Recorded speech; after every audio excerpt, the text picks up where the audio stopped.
This is a how to play video for Antiquity of Mars Solo Chronicles, in which there are 4 campaigns detailing the survival of the 4 ancient races of Mars. If I were starting a brand new campaign for the first time, the first thing I'd want to do is take a look at the campaign sheet.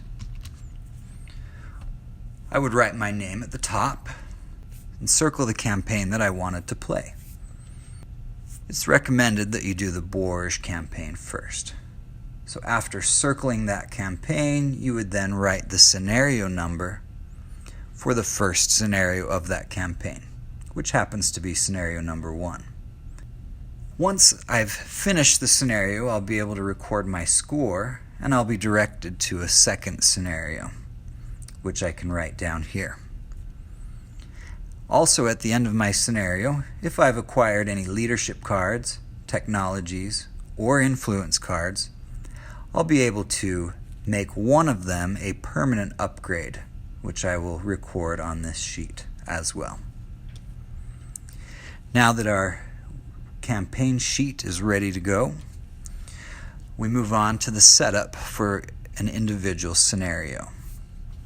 The first thing we're going to do is we open our campaign booklet to the page showing our chosen scenario. So in this case, I have the book open to scenario 1, which is for the Bourge, and it is the scenario Follow the Water. You'll find some introductory text, some additional setup, which we'll come to in a moment, and other special instructions for this scenario, along with its objectives, some event text, and a conclusion which will direct us to the next scenario. With the campaign booklet in the center of the playing area, you'll want to place the oxygen technology card and resource trackers to the right, and the global conditions card to the left. The extra cubes and dice can be placed anywhere within easy reach. And now we look at the cards. First, I'm going to take the action deck, which consists of 11 cards, but first I need to remove 3 of them that show a cost at the bottom. These 3 cards with a cost are called leadership cards and can be acquired later on. I like to spread them out so that I can see what my options are. The remaining 8 cards are shuffled and placed here within easy reach. Also leave room for a discard pile next to it. Then I'm going to take the race cards and remove the card for the race we will be using, which is the Bourge. I'll place it right here. The other 3 race cards won't be needed this game, so I'll remove those. You'll actually want to flip this card the other way. Next, I'm going to take this reference card and place it right here within easy viewing to remind me of a few key things throughout the game.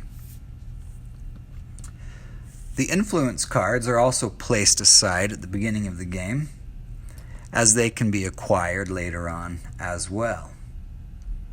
As such, I'm also going to spread these out so that I can more easily see what my options are. And these come in different levels. There's level 1s, level 2s, and level 3s. They're also front and back are different, so I actually have quite a few options here of influence cards that I can come to later on. Finally, I'm going to take the event deck and place it over here above the global conditions card. Also leave room for a discard pile next to it. You'll notice I've left a little gap here. That is for when I do acquire an influence card. I'll be able to place it here, and it will act as an additional action space next to the 3 that are included in this scenario.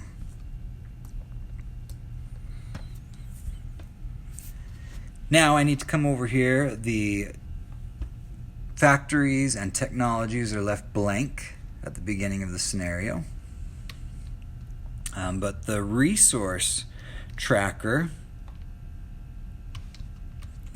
I'm actually going to place the black die on the 3, representing I have 3 iron available to spend, but I want the 1 face up, and that shows that I'm only producing 1 each round.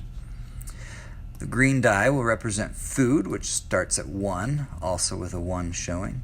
And the blue die will go on the 2, representing 2 water, also with a 1 showing for production. I'm going to place a yellow cube on the 1 for military strength, and a yellow cube on 0 for my populace morale. Finally, we need to make sure that these 2 black cubes are on the 8 spaces of the global temperature and oxygen level tracks. With these in place, I'm now ready to check for any additional setup instructions included with this scenario. Setup. Place a yellow cube on the start location indicated on the map. You'll notice this yellow cube here. That means I place one of mine, indicating I control that region.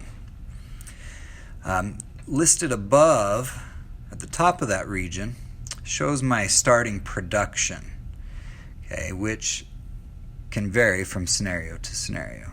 Here it says I should have 1 production of iron, but 2 production of water, 1 production of food. That's also mirrored up here in the setup instructions. Set your water production to 2, okay, but set your iron and food production to 1 each. So I'm going to go ahead and actually up my water production to 2. And let's continue. It also says place white cubes in the quantities indicated on the unclaimed river regions. So you'll notice on these river regions there's a 1, 2, 3 in these white boxes. That means that I'm going to place these defensive cubes, 1 here, 2 here, and 3 here, which makes those regions a little harder to take over.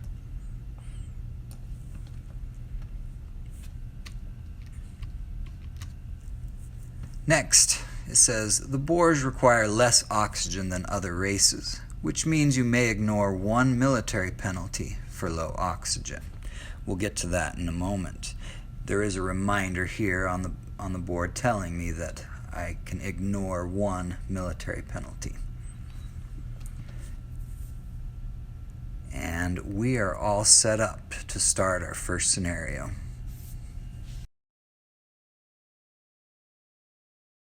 Each scenario is broken into rounds consisting of 5 phases each. If we take a closer look at our reference card here, it gives us an overview of the 5 phases of a round. Phase 1 is planning. We're going to draw 4 action cards and play 2 of them onto the action spaces provided. So I'm going to go ahead and draw from my deck here 4 cards. Take a closer look, and I get to choose 2 of them to place out onto these action spaces. Now where I place them will change what happens. Let's take a closer look at these action spaces. If I place a card here, it's going to activate a standard action, or exclamation mark, the one that has this symbol on it. You'll notice in my hand, each action card has 3 actions, but 1 of them has an exclamation mark. So if I place it here, that's what will get activated. The bribery space allows me to spend 2 water and then activate any 1 action I want, top, middle, or bottom. And the race action space will allow me to trigger my special action that the Boers have. So I'm going to go ahead and go through a couple rounds to show you how the game works. So I'm going to choose 2 cards to place down. Let's say I decide to place this card here, and maybe I decide to place this card here. The remaining 2 cards are discarded, So we'll create a discard pile next to our draw pile. And that ends the planning phase. Next comes the action phase, where we get to activate these two spaces in whichever order I want. So I'm going to go ahead and activate this one first, which will activate that top action, which says place 2 purple cards on your race card. So I get to grab 2 purple cards and place them onto my race card here. This card is now discarded since it has been activated. And now I'm going to activate this card, okay, which says, first of all, the action space says to place another purple card. Zoom in for you. Place a purple cube on your race card, then activate your race's special action. So I place another purple cube, and then I get to activate my race action, resourcefulness. You may activate X-1 actions on the card you placed here. X is the number of purple cubes you choose to spend. Okay? And when it says here, it means the card I placed up here. So I'm actually just going to spend 2 of these purple cubes. Okay, so they get removed, which will allow me to activate any one action on this card. Okay, and I'm going to choose to activate this bottom action. Expand your influence. Take or upgrade an influence card. Okay, I don't have an influence card, so I get to take one from up here, these 6 choices. But actually, since it's my first one, I have to take a level 1. So I have these 2, or I can flip them over and I could use the back sides. So I've got 4 options here. And I think I'm going to go ahead and take this one, Alliance. So I take it and place it in this gap that I've left here, and there's now an extra space where I'll be able to play actions in future rounds. Okay, this card has been activated and completed. I discard it, and that ends the action phase. Oh, I almost forgot. This influence card costs 2 water, so I do need to come over here and decrease my water supply by 2. That's important. That ends phase 2, on to phase 3, which is the penalty phase. Okay, now if we look over here on the global conditions, right now the global temperature and oxygen levels are as high as they can go. But as these start to drop, there's going to be morale penalties. These frowny faces will make my morale start to come down during the penalty phase. Fortunately, I don't have to worry about that right now. So there are no penalties. We're done with phase 3. On to phase 4, the event. So now I'm going to take the top card off this. I'm going to take the top card off this event deck and flip it over and apply the text and apply what's written there. Your dedicated scientists have made a scientific breakthrough. You may place a token on a technology space costing an amount of iron less than or equal to twice your morale. Now, unfortunately, my morale is at 0, so I will not be able to acquire any technologies for free. Additionally, this event has a temperature change and oxygen change that are applied. So the temperature is going to go down by 1, which still won't affect me. And the oxygen level is going to go down by 2. Okay, now under the oxygen, there's military penalties. So if I needed to attack another region, or if I got attacked, I would have to subtract 1 from my military strength during that battle. However, you may recall that my race is a low oxygen race and actually gets to ignore 1 of those military penalties. So this actually won't affect me yet until it gets down further. Okay. Along with the event phase, we're also going to go up here into the campaign booklet, and there is a section for events that we're supposed to read at the end of each round. So we just completed the first round. I'm reading the number 1 line, which has no additional information. So I'm not affected by anything yet. There are some things that will come later on. And in subsequent scenarios, these will be used even more or less on some scenarios. We've now finished with phase 4. We're now going to move on to phase 5, production. Gain resources from production before we start a new round. So if I come over here to my resource track, because this is showing a 1, I get to move it to the right 1 space, meaning I now have 4 iron available to spend. My food moves up to 2, and because this is a 2, my water supply is actually going to move up 2. And that ends the round. To start a new round, I'm going to go ahead and begin with phase 1, planning phase, where I will draw 4 cards into my hand. Okay, the remaining 4 cards. Now for the next round, I'll end up combining these back together and reshuffling. So you may get a different combination of cards each round. Okay, on to the planning phase. I get to place 2 of these cards onto action spaces. I can also place 1 onto here if I wish. Still a maximum of 2 cards. So for this round, I think I'm going to actually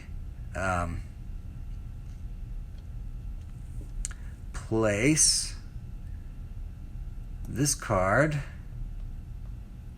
here, okay, which is ultimately going to activate the bottom action on this card. And I think I'll go ahead and place this card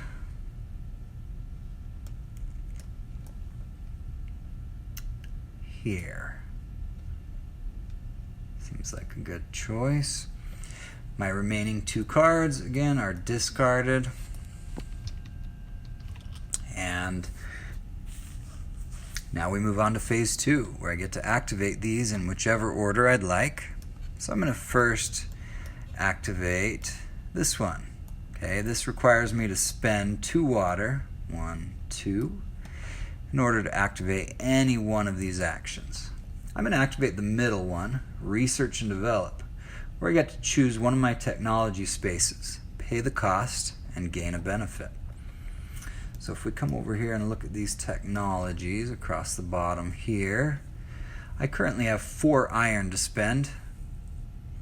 So I'm going to go ahead and spend 3 iron to gain this blast mining technology.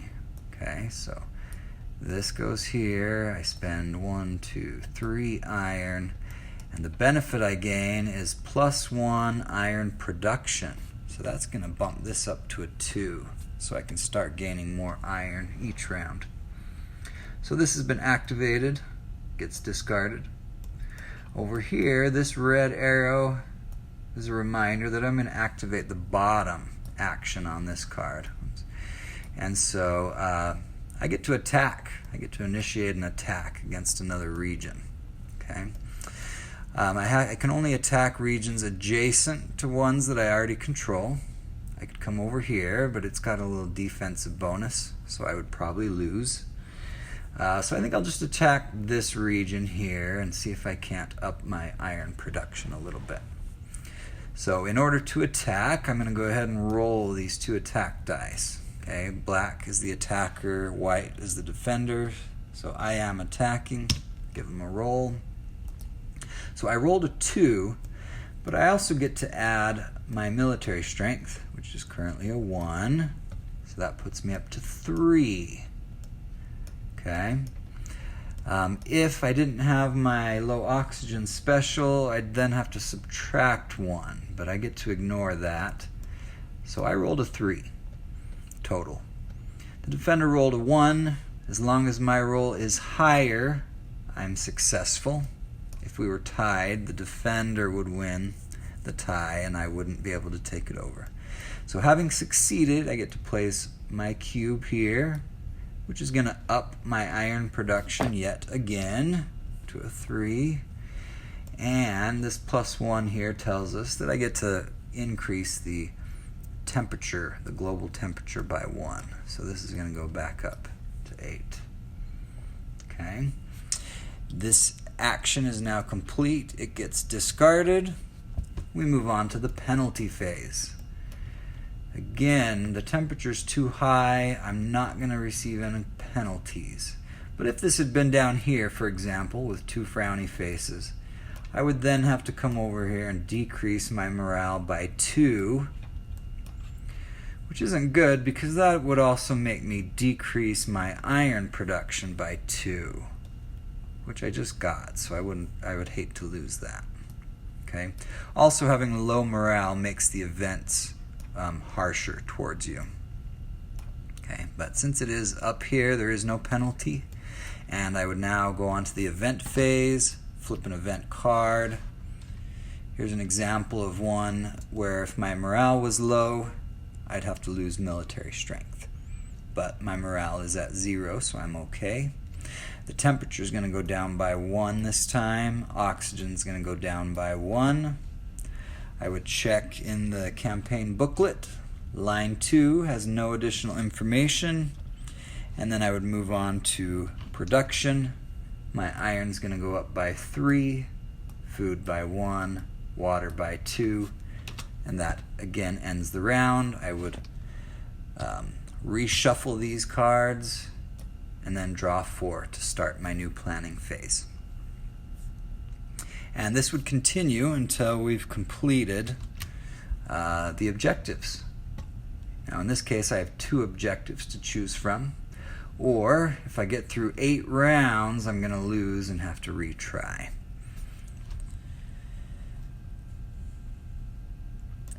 And you can keep track of how many rounds have passed by the number of cards in the event discard pile. Since I currently have 2 cards in the discard pile, I know that I've just finished round 2. I want to just highlight a few other actions that can be taken that might be a little confusing. So there is a card in your action deck that shows leadership. Okay, and if I were to activate that action, that would allow me to come up here and pick one of these leadership cards at a cost. They cost food, and it would then replace one of the cards in my hand or a card in the discard pile for the rest of the scenario. Okay. Building a factory.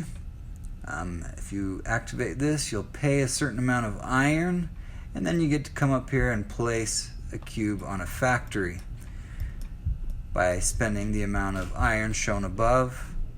The oxygen level is increased by 1 every time you build a factory, and your food production would go up by 1. Another action here, train troops. You can spend food.